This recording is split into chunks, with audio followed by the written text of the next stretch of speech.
Olá pessoal, hoje é quarta-feira, 10 de dezembro de 2025, e nosso querido amigo, nosso irmão Matthew Ho, está aqui conosco.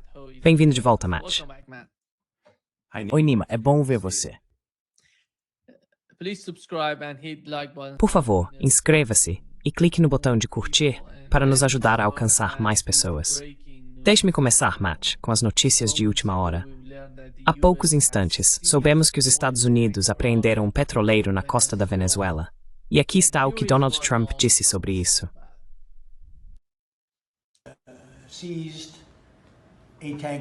Eles apreenderam um petroleiro na costa da Venezuela. Um petroleiro grande, muito grande, na verdade o maior já apreendido. E outras coisas estão acontecendo, então você vai ver isso mais tarde e vai conversar sobre isso depois com outras pessoas. Segunda parte. Bem, nós ficamos com ele, eu acho. Para onde ele vai? Bem, você tem que seguir o petroleiro. Você é um bom homem de negócios, apenas siga o petroleiro. Você sabe para onde isso está indo? Ia para a China? Siga isso. Pegue um helicóptero e siga o tanque. É verdade que ele está indo para presumo Sim. E qual é a sua compreensão desse tipo de comportamento? Claro que ele quer ficar com isso, certo? Quer dizer, é a maior já apreendida. Claro que é, a maior já apreendida. Donald Trump está envolvido, sabe? Quero dizer, isso é uma provocação, não é? Tentando fazer com que os venezuelanos reajam de alguma forma, seja agindo contra as forças americanas na região, para dar, você sabe, uma espécie de desculpa ao estilo do Golfo de Tonkin. Embora, assim como no caso do Golfo de Tonkin, os Estados Unidos possam inventar algo, se quiserem. Você ouviu aquela pergunta? Estava indo para Cuba? Sabe, essa operação contra a Venezuela é uma operação em todo o hemisfério. A Venezuela é apenas a primeira fase. A ideia é que os Estados Unidos querem o controle de todo o hemisfério.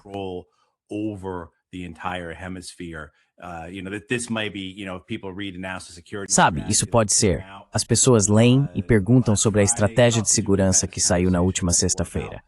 Mas também, já tivemos essa conversa antes sobre a reconstrução ou reorganização do Império Americano na visão de Donald Trump.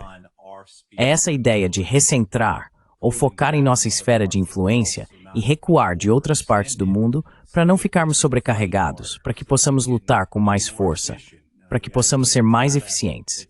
A ideia não é um recuo no sentido de estarmos cedendo terreno, mas sim, na visão deles, uma reorganização ou reconstrução para nos tornar mais fortes.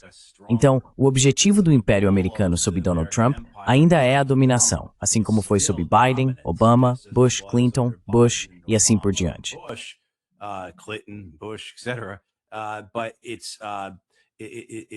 Mas sabe, fazer isso de uma forma mais inteligente, de um modo mais esperto. Acho que vai acabar do mesmo jeito que as guerras americanas sempre acabaram. Sabe, na segunda metade do governo Obama, os Estados Unidos decidiram que iam começar a travar essas guerras de forma mais inteligente. Então íamos usar drones e forças por procuração, certo? Não íamos ter nossas tropas na Líbia e na Síria, como tivemos no Iraque e no Afeganistão. E claro, acaba dando no mesmo. Acho que é assim que a nova visão imperial de Donald Trump vai acabar também. Mas sim, você ouviu aquele comentário sobre Cuba e também ouviu um comentário sobre a China. Parte dessa estratégia é tirar a China do hemisfério.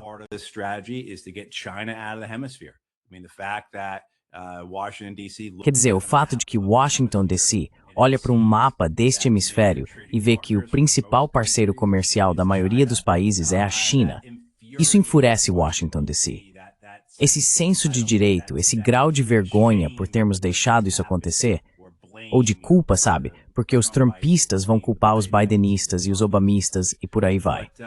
Mas sim, quero dizer, há todos esses motivos para apreender o petroleiro, além do motivo fundamental do império, porque podemos, porque temos o direito de fazê-lo, porque queremos que vocês parem com esse comportamento. Queremos mostrar quem manda, seja lá como você queira dizer. Sabe, parte disso pode ter sido simplesmente porque era um alvo de oportunidade, e nós simplesmente o tomamos porque podíamos.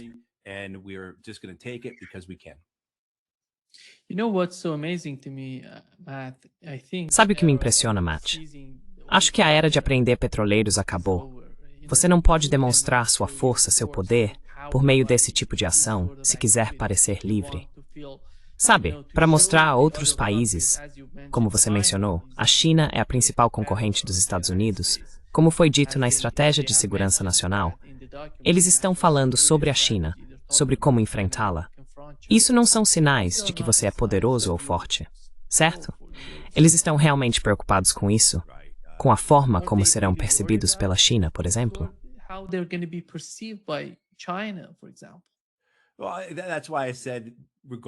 Bem, é por isso que eu disse que, independentemente de como Donald Trump tente remodelar o Império Americano para dominar o mundo, ele vai acabar no mesmo lugar que seus predecessores, sabe? Porque o foco está no poder militar.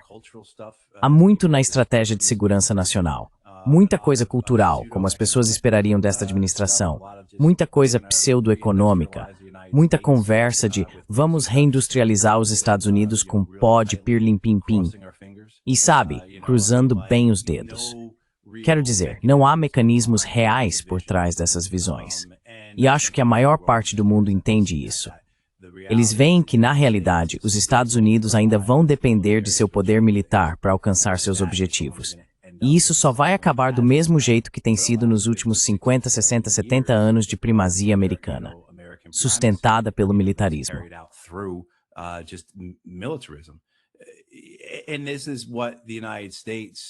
E é isso que a elite dos Estados Unidos tem entendido errado por tanto tempo.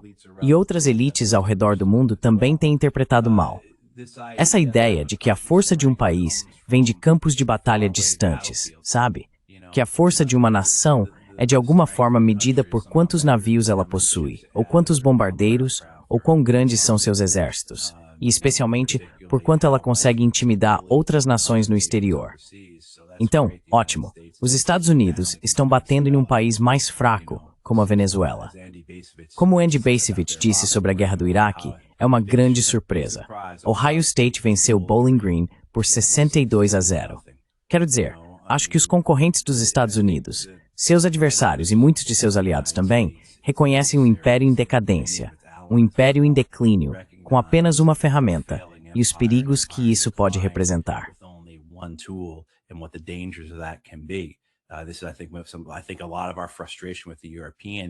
Acho que é aí que está grande parte da nossa frustração com os europeus, por não entenderem isso, ou por não perceberem, certo?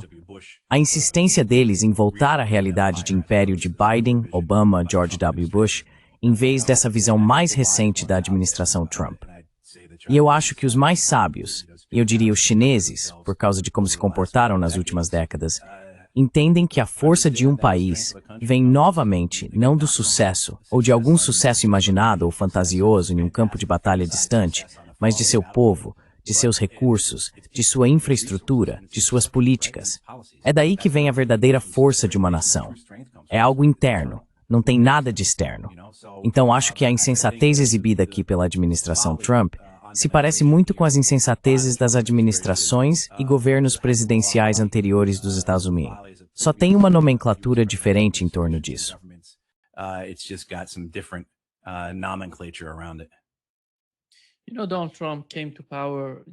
Sabe, Donald Trump chegou ao poder, de certa forma, criticando Joe Biden e os ex-presidentes por promoverem mudanças de regime e gastarem muito dinheiro. O SAID, tudo isso. Observando o que ele fez até agora, indo para o Mar Vermelho e agora para a costa da Venezuela, quanto dinheiro ele já gastou até agora?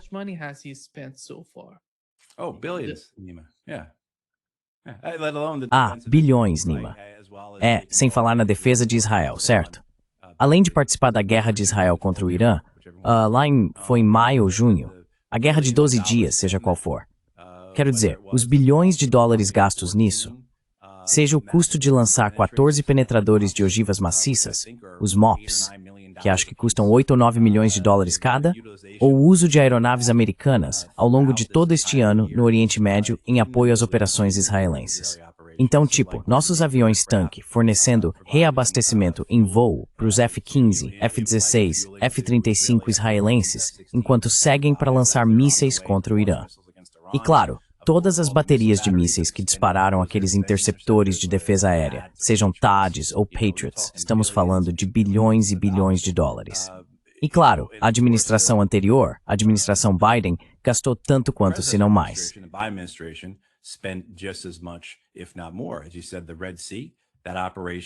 Como você disse, a operação no Mar Vermelho para tentar derrotar os Houthis custou bilhões de dólares, e os Estados Unidos tiveram que recuar de lá.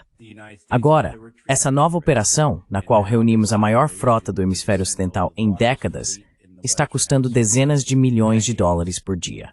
Acho que apenas a operação padrão de um porta-aviões gira em torno de 8 milhões de dólares por dia. Então, você pode imaginar que, com tudo o que o porta-aviões está fazendo agora, operações intensificadas e preparação para missões de mudança de regime, provavelmente se pode acrescentar de 25% a 50% a esse valor, além de todos os navios de apoio e de todos os esquadrões aéreos.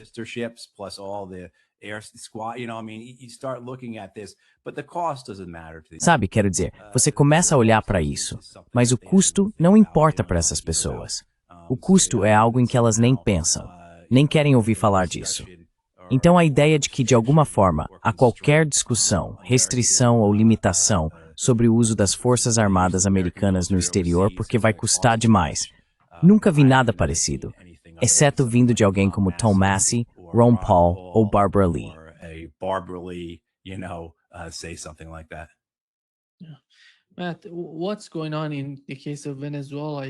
Matt, o que está acontecendo no caso da Venezuela me impressiona, porque normalmente as mudanças de regime eram feitas de forma encoberta.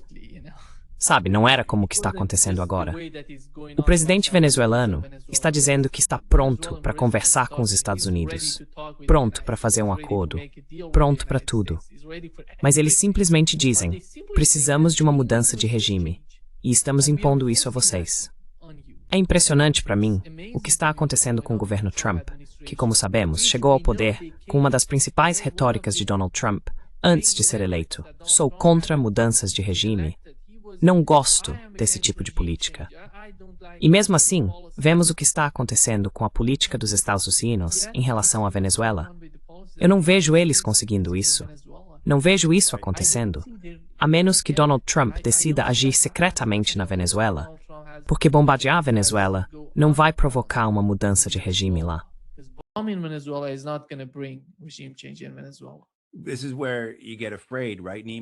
É aqui que você fica preocupado, não é, Nima, com as informações que estão chegando à mesa de Donald Trump.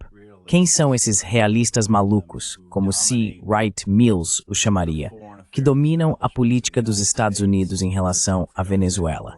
Os setores de assuntos externos do país, tanto governamentais quanto não governamentais. Seja o Pentágono, o Departamento de Estado, a CIA ou os think tanks que fornecem cerca de 7 em cada 10 informes aos membros do Congresso. Isso é algo a se observar.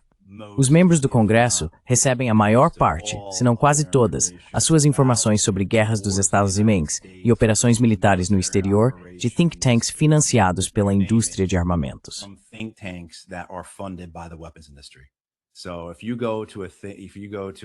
Então, se você for a uma audiência no Congresso, seja ela aberta ou fechada, formal ou informal, vai se deparar com especialistas, como chamados, que são financiados pela indústria de armamentos.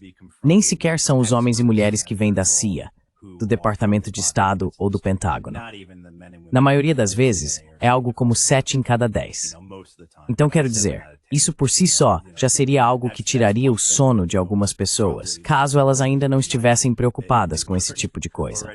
Mas sim, que tipo de informação está chegando ao presidente? Vimos isso repetidamente com Bush e Obama e suas guerras.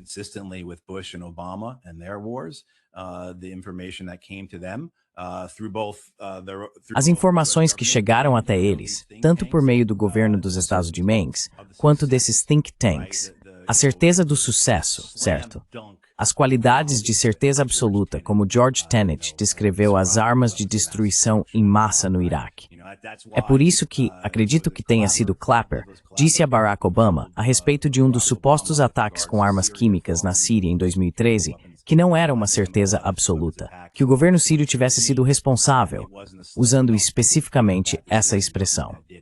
Mas sabe essa ideia do que está indo para a mesa de Donald Trump?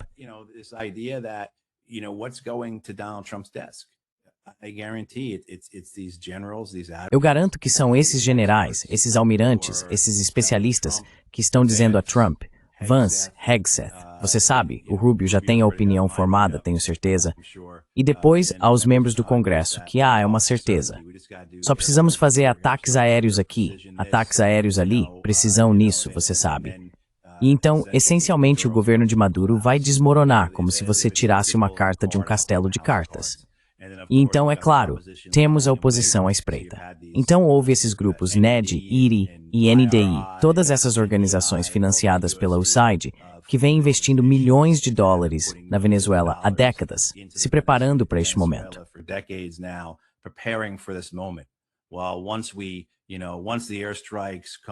Bem, assim que os ataques aéreos começarem e matarmos os comandantes de Maduro, o exército vai fugir. Então Maduro ficará encurralado e ele vai fugir, e com sorte as multidões vão pegá-lo e você sabe, fazer com ele o que fizeram com Gaddafi. Ou ele vai se exilar em alguma embaixada. Mas isso é certo, senhor presidente. Não vai funcionar. E então Maria Machado e Armando Gonzalez vão entrar com suas forças e formar o governo. Prosperidade, paz e felicidade serão entregues à Venezuela. A forma como isso será apresentado ao presidente e aos membros do Congresso será com um grau de certeza de que a força militar trará esses resultados.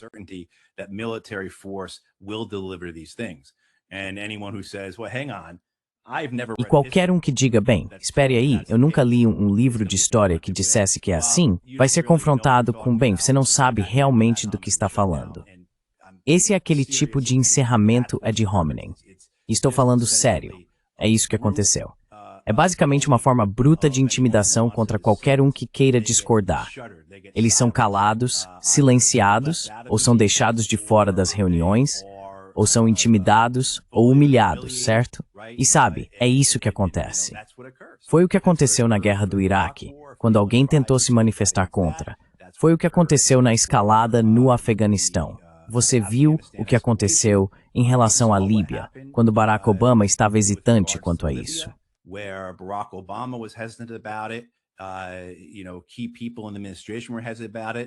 Pessoas-chave na administração estavam hesitantes quanto a isso. E então havia esse grupo de três, Hillary Clinton, Samantha Power e Susan Rice, que simplesmente forçaram o presidente dos Estados Unidos a levar adiante essa guerra contra a Líbia, junto com seus aliados na Europa. Certo? Quero dizer, esse tipo de realidade é o que está presente, o que impulsiona essas decisões. E sabe, por que Donald Trump pensaria de outra forma? Eu não sei por que ele pensaria de outra forma. Certamente não há nada sendo apresentado a ele que lhe permita ter qualquer visão diferente daquela que os que estão no poder em Washington, o Estado profundo, se quiser chamar assim, querem que ele tenha.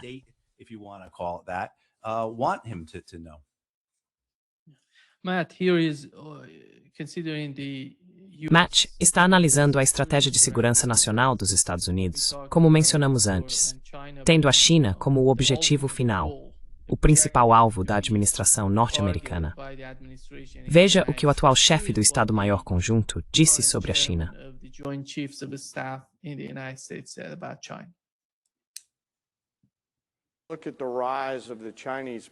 Observe o crescimento das forças armadas chinesas. Nosso objetivo na força conjunta é criar múltiplos dilemas simultâneos para todos os nossos adversários ao redor do mundo, de modo que eles fiquem muito cautelosos e preocupados em fazer qualquer coisa que possa representar uma ameaça ao povo americano.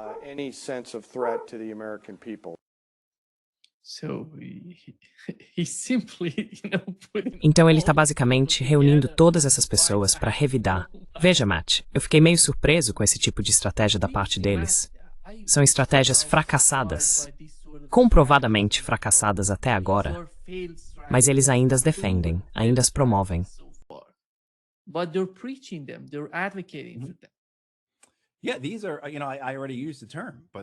Sim, esses são, você sabe, eu já usei o termo, Mas esses são os homens e mulheres que C. Wright Mills, nos anos 50, chamou de realistas malucos.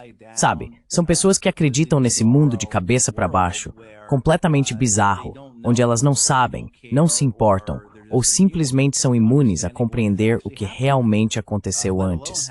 Muito menos têm qualquer grau de empatia estratégica ou entendimento de seus adversários. Você vê isso em todo o exército americano. Hoje mesmo, acho que foi, talvez tenha sido ontem, eu estava lendo comentários do general americano responsável pela OTAN. Me perdoe, porque meses depois ainda não consigo pronunciar o nome dele. Grinch, seja lá o que for. His name, Grinch, whatever it is, yeah. But saying how it's a certainty, essentially. Mas veja bem, ele estava dizendo que é praticamente uma certeza que se a China atacasse Taiwan, o que segundo ele está programado para acontecer em 2027, de acordo com essas pessoas, então Vladimir Putin também faria alguma coisa. Nas palavras dele, o homem que está no comando da OTAN disse que já está basicamente acordado que Xi iria até Putin e diria: "Ei, vou atacar Taiwan. Seria bom se você atacasse a Europa enquanto eles estão desequilibrados." E a certeza, mais uma vez, com que eles falam sobre essas coisas. E o modo como um cara como o General Keane fala sobre isso, revestindo a linguagem que se aprende como tenente, para fazê-la soar como se você fosse algum tipo de astro estratégico. Taught as a lieutenant to make it sound like you're some strategic rock star. This idea of putting the enemy on the horns of a dilemma. Sabe, essa ideia de colocar o inimigo em uma situação sem saída. Sim, você aprende isso como tenente no Corpo de Fuzileiros Navais. Você aprende isso como tenente no Exército. A ideia é usar suas metralhadoras para forçar o inimigo a cair em uma vala que você já registrou previamente com o fogo de morteiro. É dar a eles uma escolha. Se fizerem uma coisa, vão se deparar com isso. Se fizerem outra, vão se deparar com aquilo. Essa é a ideia de apresentar um dilema ao inimigo. E aí você tem esses homens, como o General Keane, que apresentam isso como se fossem uma espécie de Clausewitz dos tempos modernos.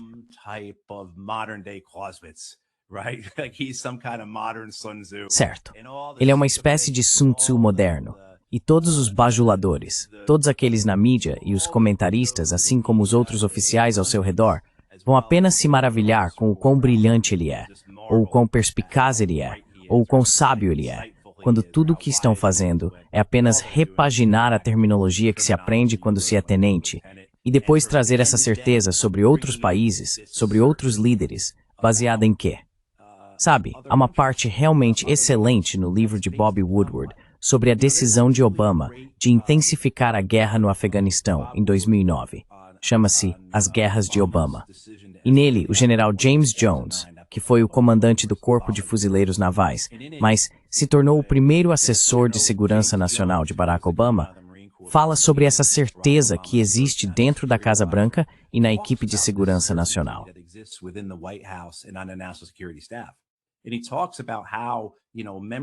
E ele fala sobre como membros tanto do Conselho de Segurança Nacional quanto da Casa Branca, como o chefe de gabinete da Casa Branca, costumam falar sobre líderes ou países estrangeiros com esse grau de certeza, mesmo sem nunca terem conhecido essas pessoas antes. Mas eles têm certeza de que, sabe, o líder supremo vai agir de tal maneira, ou de que fulano vai agir de outra. Ou de que o Partido Comunista Chinês vai aprovar algo porque são perversos e tudo o que desejam é insidioso. Sabe, tudo o que eles querem é causar grandes problemas.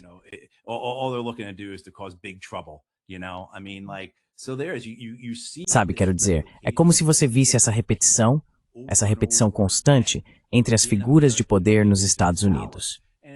E isso acontece porque essa é a natureza da instituição, é isso que ela produz. No fim das contas, esse tipo de certeza sobre nossos adversários, sobre outros países do mundo, sobre líderes individuais, esse tipo de certeza apenas alimenta o interesse próprio das instituições que eles representam. E eles nunca chegam ao topo dessas instituições, a menos que estejam totalmente comprometidos em oferecer apoio total a elas, certo? As instituições não os deixam ascender, a menos que eles tragam um benefício real para elas.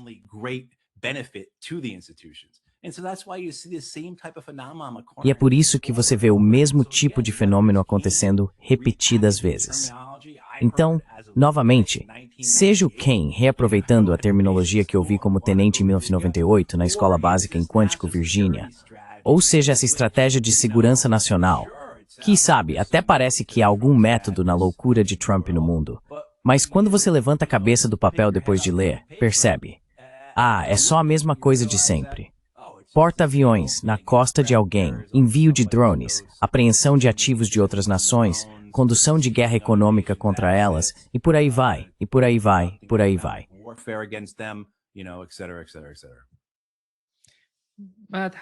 Matt, como você avaliou a situação dos europeus e da Ucrânia no documento da NSS?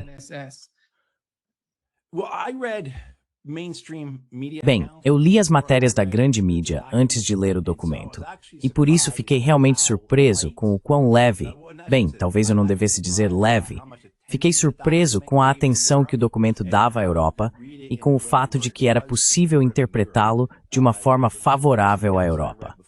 As reportagens que li antes de ler o documento eram histéricas, dizendo que todo o propósito do governo Trump era basicamente apunhalar a Europa pelas costas, certo? Quero dizer, sim, havia comentários naquela estratégia de segurança nacional que eram bizarros, eu acho que infundados e ridículos, como a preocupação com a Europa perder seus valores ocidentais e essencialmente sua brancura, que é o que eles temem. Sabe, acho isso uma bobagem completa e totalmente ridículo.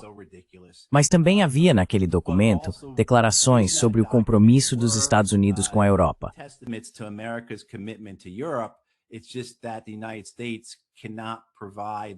É só que os Estados Unidos não podem mais fornecer os recursos que forneciam antes, então há uma certa razoabilidade equilibrada nisso.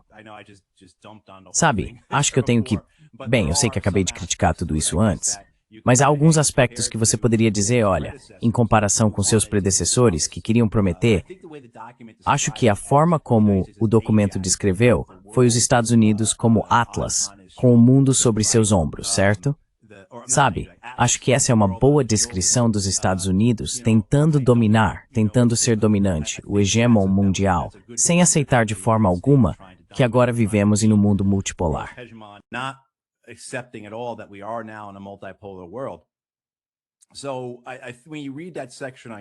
Então, quando você lê aquela seção sobre a Europa, percebe que há uma decisão dos Estados Unidos de que não pode ser o policial do mundo. Não pode fornecer os recursos, a generosidade, a benevolência necessária, como o documento descreve, como fazia antes. Ao mesmo tempo, deixa claro que a estabilidade da Europa é um interesse central dos Estados Unidos, um segundo interesse depois do hemisférico, portanto está acima de todos os outros. Na verdade, agora preciso parar um segundo, porque talvez a Ásia viesse antes disso, não me lembro, mas é um interesse central dos Estados Unidos, a estabilidade europeia. E o desejo de encerrar a guerra na Ucrânia é apresentado como uma forma de estabilizar os mercados europeus, estabilizar as economias europeias, evitar que a guerra escale e, então, trazer os Estados Unidos e a Rússia de volta a algum tipo de equilíbrio geopolítico. O que, sinceramente, não sei como alguém pode olhar para isso e dizer que são coisas ruins, a menos que queira que essa guerra continue, porque acredita nessa batalha maniqueísta entre o bem e o mal. Ainda preso a esse sistema de crenças da Guerra Fria, de que o Ocidente é bom e o Oriente é mau.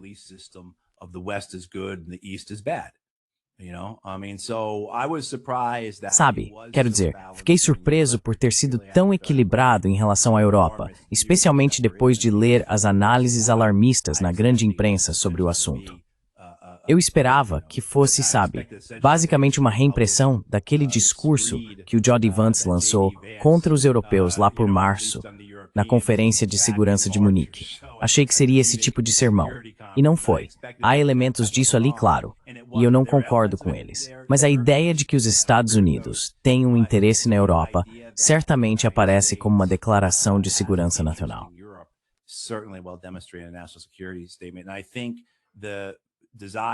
E eu acho que o desejo do governo Trump de alcançar um acordo negociado para encerrar a guerra na Ucrânia é, sabe, bem fundamentado por 3 razões.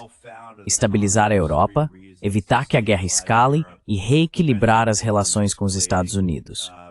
Além disso, acredito, agora que estou me lembrando, que o documento realmente afirma que é um interesse central dos Estados Unidos que a Ucrânia continue sendo uma nação viável.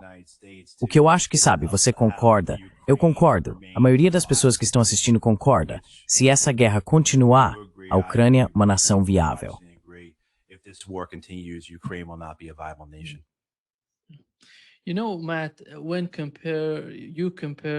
Sabe, Matt, quando comparamos a estratégia de segurança nacional dos Estados Unidos com a do Reino Unido, eles divulgaram a deles no ano passado, a principal questão nesse documento é o internacionalismo. Como administrar a guerra, como manter a hegemonia do Ocidente. Mas dá para perceber que o tom mudou na nova estratégia de segurança nacional sob Donald Trump, pelo menos no papel, na forma como falam sobre a Ucrânia, o conflito na Europa e a confrontação mais ampla entre os Estados Unidos, o Ocidente e a Rússia.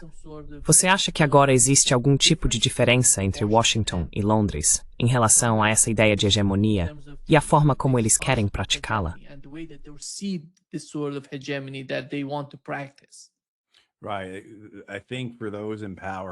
Certo. Acho que para aqueles que estão no poder na Europa, praticamente na maioria das capitais, com algumas exceções, mas nos países escandinavos, no E3, como eles chamam, e nos Países Baixos, há um desejo de manter o status quo. Há um medo de que qualquer mudança possa ser pior para eles. Acho que os líderes europeus reconhecem o quão fraca a Europa está, que nesses últimos 30 anos, desde o fim da Guerra Fria, quando a Europa realmente poderia ter se redefinido com algum grau de autonomia em relação aos Estados Unidos, algum grau de independência em relação ao Império Americano, de modo que minhas acusações e as de outros de que a Europa seria um conjunto de estados vassalos do Império Americano não fossem verdadeiras, ou pelo menos tivessem pouca base, eles escolheram não fazer isso.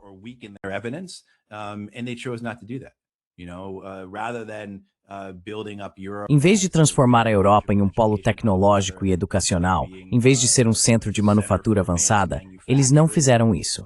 Decidiram ser uma versão reduzida dos Estados Unidos.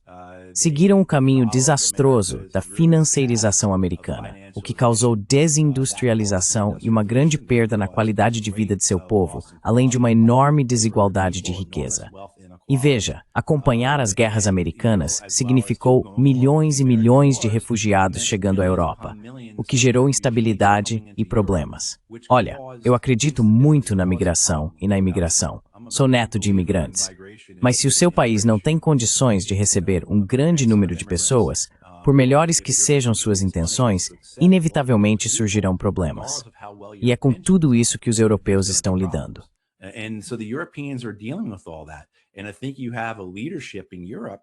E eu acho que você tem uma liderança na Europa que não tem outra visão de mundo além daquela de onde veio, a que acabei de descrever. De que o melhor para nós, a forma como temos hegemonia, é fazer parte do Império Americano e ser o primeiro dos vassalos. É assim que temos nosso poder. É assim que somos dominantes, certo? É assim que temos importância. Como se estivéssemos sentados com os jogadores do time principal de futebol americano na mesa do almoço. Sabe? Quer dizer, esse tipo de relacionamento. E, portanto, a ideia de abrir mão disso, de perder isso, é anátema. É assustador. Certo? E também é realmente perigoso, porque o que mais temos? E é por isso que você vê o medo que esses políticos têm. Não dos outros partidos, mas de partidos mais novos, mais independentes ou alternativos, incluindo partidos de extrema-direita, o que é algo que eu certamente não quero ver.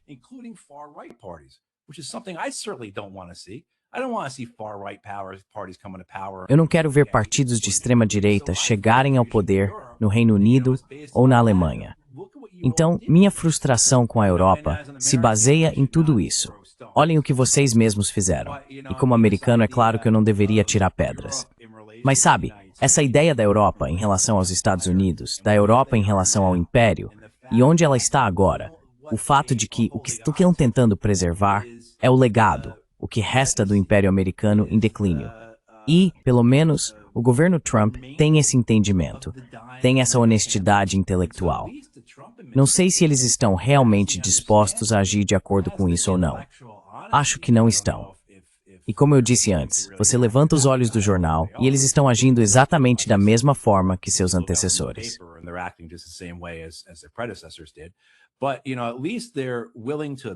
Mas veja bem, pelo menos eles estão dispostos a admitir que os Estados Unidos não são mais a única superpotência. Pelo menos estão dispostos a admitir que o mundo multipolar não é algo que está por vir, não está no horizonte, ele já está aqui. Estamos vivendo em um mundo multipolar.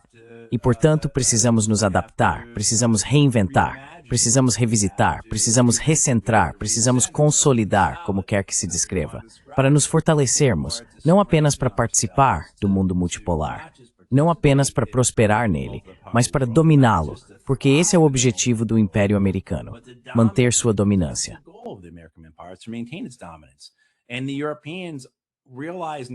E os europeus agora percebem que isso não os inclui. Então eles estão realmente numa situação ruim por causa de sua inação, por causa da escolha de permanecerem vassalos dos americanos, para colher os frutos disso e seguir junto com os Estados Unidos. Agora eles estão dizendo, o que diabos aconteceu? Sabe, enquanto os Estados Unidos dizem, sabe de uma coisa, Europa, não é bem assim que vamos continuar fazendo as coisas. Entendemos a importância da Europa, a estabilidade envolvida nisso. É grande, vocês têm armas nucleares, etc, etc, etc. Mas nosso relacionamento com vocês não vai se parecer em nada com o que tem sido desde, digamos, 1945.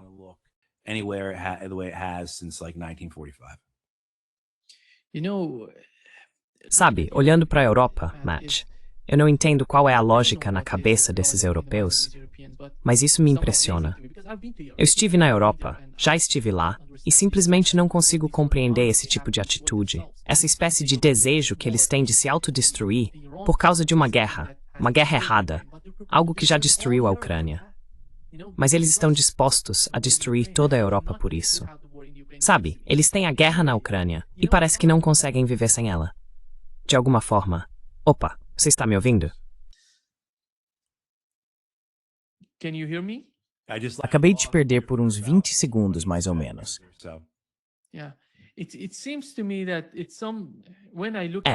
Me parece que quando olho para os europeus, é como alguém em um cassino que perdeu o que tinha no bolso, mas não admite o quanto já perdeu até agora. Ele quer apostar tudo o que tem. Sabe, é por isso que estão pedindo mais envolvimento dos Estados Unidos na guerra na Ucrânia, mesmo ao custo de uma confrontação com a China. Sabe, não é apenas...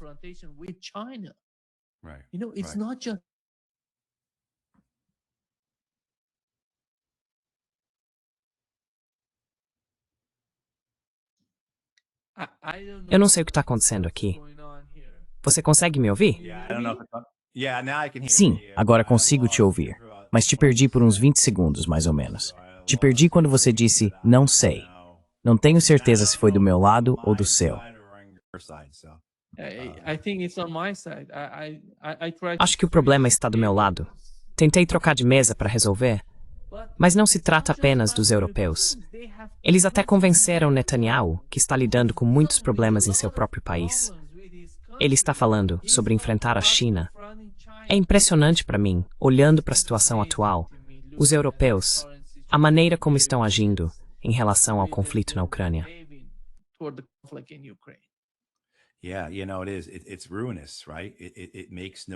Sabe, é isso mesmo. É arrasador, né? Não faz sentido algum. E dá pra ver que o desejo deles por algo que foi, pelos bons tempos do passado, está levando-os por um caminho de destruição, certo? A retidão deles e a crença em si mesmos. E eu nem quero colocar isso apenas como puro interesse próprio, mas sim, sabe, é algo maior do que isso. É quase metafísico, existencial, se quiser, que, se eles perderem isso, estarão completamente perdidos. E eu acho que é esse o caso. Acho que a Europa está num ponto crucial em que vem ocorrendo uma transformação, e grande parte disso tem tido efeitos muito duros sobre a população, entende? Quer dizer, já não é mais a Europa que antes garantia educação e saúde. Você não tem mais a garantia de um emprego para a vida toda.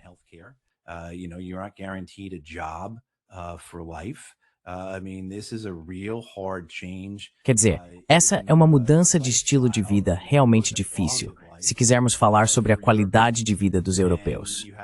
E a liderança lá, vê que sua única maneira de manter o poder não é enfrentar esses problemas, mas dobrar a aposta no militarismo, esperando que, de alguma forma, essa guerra na Ucrânia forneça uma identidade que una todos em torno deles e os apoie. Que nesse momento de guerra estrangeira, o país se una e deixe de lado as diferenças internas. Mas eles não podem conduzir a guerra sozinhos, porque o público não a apoia. E também estão tão enfraquecidos militarmente que não conseguem travar a guerra por conta própria. Então precisam fazê-lo por meio de um intermediário. E por muitos anos, especialmente nos últimos anos da guerra real na Ucrânia, após a invasão da Rússia, quem estava lá eram os Estados Unidos.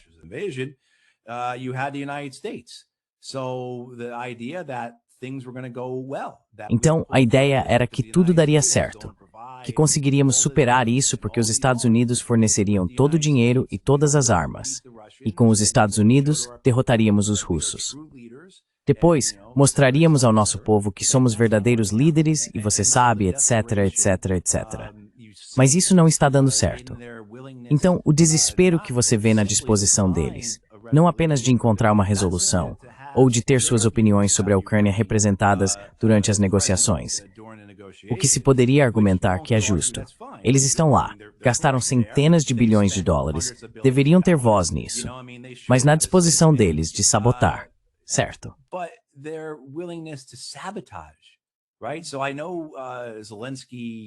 Então eu sei que o Zelensky, ontem ou hoje, disse que a Ucrânia apresentou um novo plano de paz de 20 pontos aos Estados Unidos, um que ele elaborou a partir de suas reuniões com os europeus. Sabe, quantas armadilhas você acha que há nesse plano? Quantos desses 20 pontos são armadilhas que os russos jamais aceitariam, feitos para sabotar o acordo e apenas prolongar a guerra? E bem, com sorte, os americanos vão cair em si, ou se não, conseguirão sustentar essa guerra por pelo menos mais 2 anos, usando os ativos russos congelados. Eles vão dar um jeito. Mais um ano, os democratas vencem em 2028, e então os americanos voltam para a guerra. Até lá, certamente a economia russa terá desmoronado.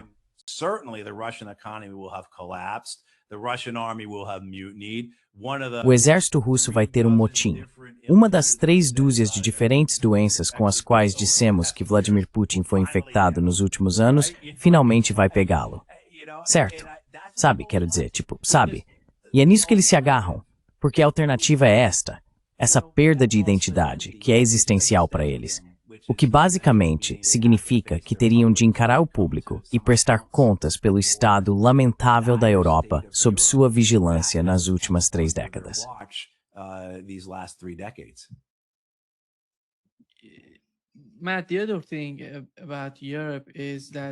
Matt, outra coisa sobre a Europa é que, como vemos a situação na Ucrânia, o único motivo pelo qual a guerra lá está se transformando nesse tipo de caos, estou falando das negociações para alcançar algum tipo de acordo, é a própria Europa neste momento. Os Estados Unidos não estão mais tão interessados na Ucrânia. O governo Trump não quer a guerra na Ucrânia.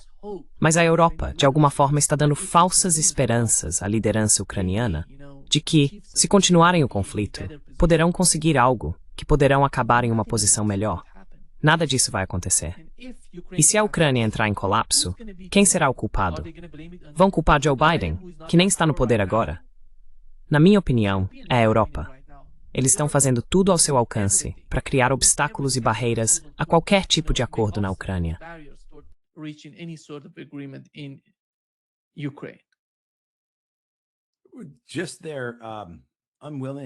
Apenas a falta de disposição deles em aceitar a realidade desta guerra, de que é uma guerra impossível de vencer.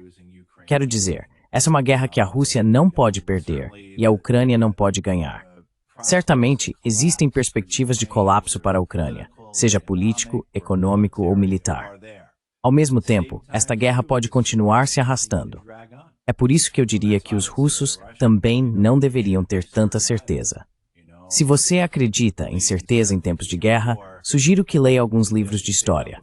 Portanto, eu diria que os russos deveriam acreditar que este acordo é suficiente, e não o que quer que os europeus venham oferecer, o que é inaceitável. E os russos, é claro, estão vencendo, estão dominando neste momento.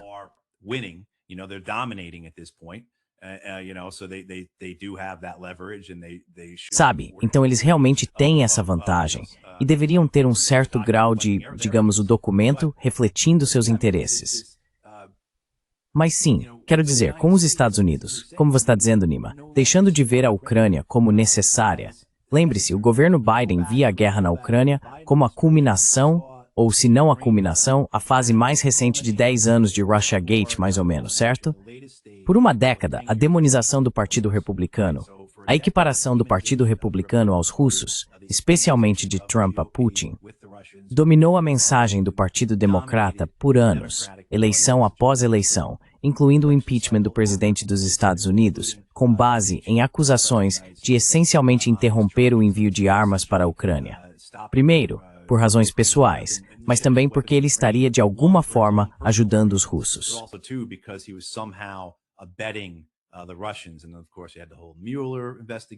E claro, ele teve toda a investigação de Mueller. As pessoas estão todas familiarizadas com isso, certo? Quero dizer, o governo Biden viu a invasão russa essencialmente como um presente. Tipo, ok, agora isso vai realmente nos trazer ganhos políticos. Isso vai realmente gerar benefícios políticos.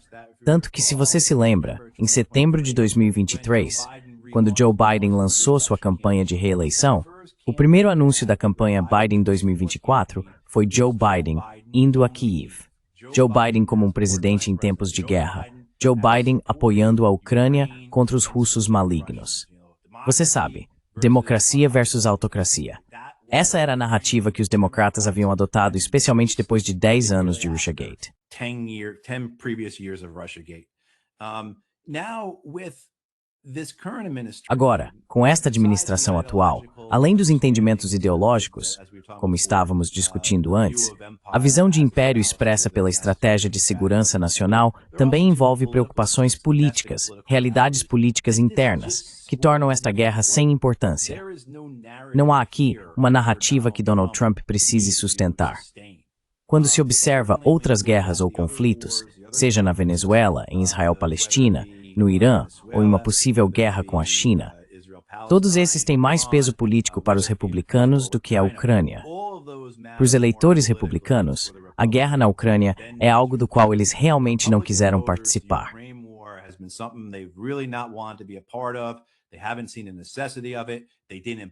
Eles não viram necessidade disso. Eles não acreditavam nisso, certo? E assim por diante, e assim por diante, e assim por diante. E as outras guerras têm valor político para os republicanos. Certamente, a mudança de regime na Venezuela, a importância da política da Flórida, você sabe, no Partido Republicano, que é dominado pelos zelotes de Cuba, e a Venezuela é apenas algo secundário em relação a essas questões com Cuba para eles. Certo? Quero dizer, não precisa entrar em muitos detalhes sobre por quê, politicamente, Israel e Irã são importantes para os republicanos. Você sabe, vimos Benjamin Netanyahu voltando aos Estados Unidos pela 5ª vez neste ano.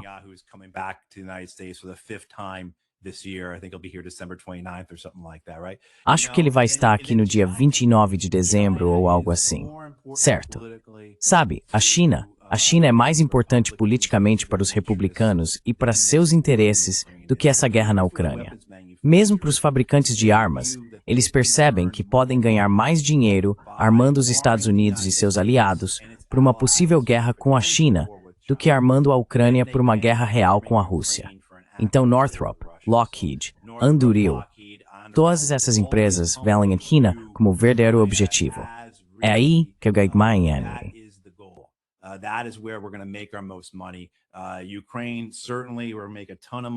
Ucrânia.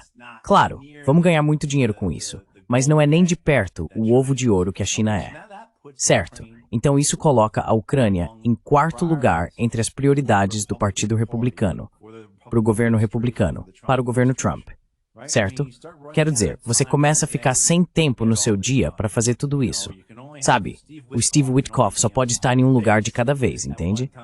E então, quando você junta tudo isso, entende por que a Casa Branca de Trump diria, isso não faz muito sentido para nós.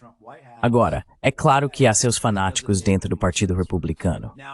does have its zealots within the Republican Party. I want to make sure I clarify that because there are the neoconservatives. Quero deixar isso bem claro, porque existem os neoconservadores, Mitch McConnell, Lindsey Graham, Tom Cotton, entre outros, que veem a importância da Rússia. E para eles, tudo é importante. Para os neoconservadores, é o mesmo que para os imperialistas de Biden. Tudo é importante. Temos que estar em todos os lugares. Os Estados Unidos precisam dominar todo o globo.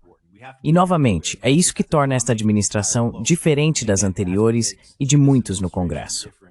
Mas sabe, quando você junta tudo isso, dá para entender por que o governo Trump está dizendo sim, essa guerra precisa acabar. Precisamos sair disso. É um compromisso grande demais para nós. É perigoso, sabe? E por aí vai. It's dangerous, etc.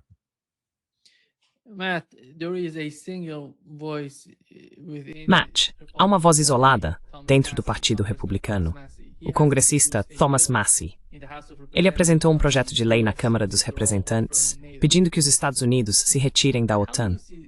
Como você enxerga esse tipo de mentalidade? Na sua opinião, existe alguma real necessidade de a OTAN continuar existindo? Qual é o benefício da OTAN para os europeus? E qual é o benefício para os Estados Unidos?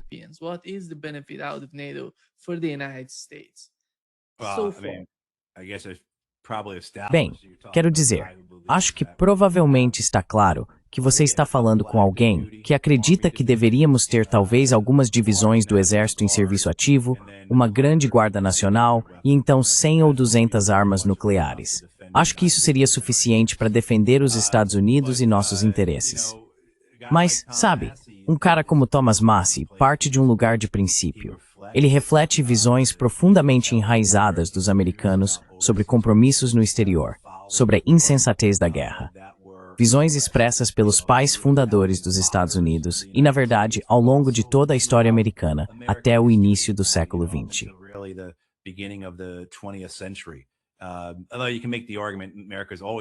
Embora se possa argumentar que os Estados Unidos sempre foram um império, a diferença é que só decidimos ir além mar depois de finalmente conquistarmos os nativos americanos. O que essencialmente foi o que aconteceu. Veja, em 1 ou 2 anos após a última tribo nativa americana ser subjugada pelo governo americano, ocorreu um golpe no Havaí. Sempre foi um império. Mas existem aquelas raras pessoas como Massie que são, homens de princípio. Sabe, eu acho que a Marjorie Taylor Greene, com todos os seus problemas, todos os seus defeitos, não acredito que estou realmente dizendo isso, sendo positivo em relação a ela. Mas eu nunca vi dessa forma. Não, quero dizer, nunca imaginei que poderia.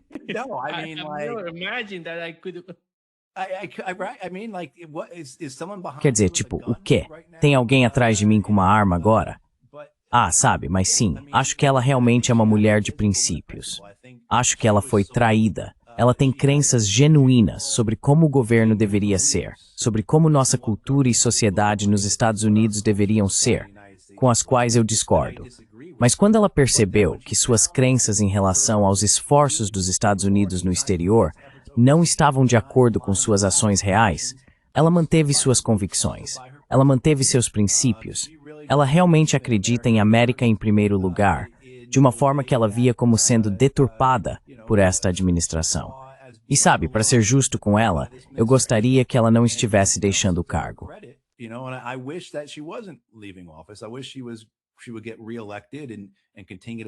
Eu gostaria que ela fosse reeleita e continuasse sendo um problema para o governo. Mas sabe, acho que há alguns na esquerda, ou melhor, algumas pessoas do lado do Partido Democrata, porque nem todos são realmente de esquerda, que estão dispostas a manter algum grau de princípio, embora sejam poucos. Então é isso. Quero dizer, você olha para um cara como o Massie, e eles vão investir 20 ou 30 milhões de dólares contra ele para tentar impedir que seja eleito. Quando digo eles, quero dizer o lobby sionista, o lobby israelense, com total apoio do governo Trump. Eles vão fazer tudo o que puderem para impedir que ele seja reeleito.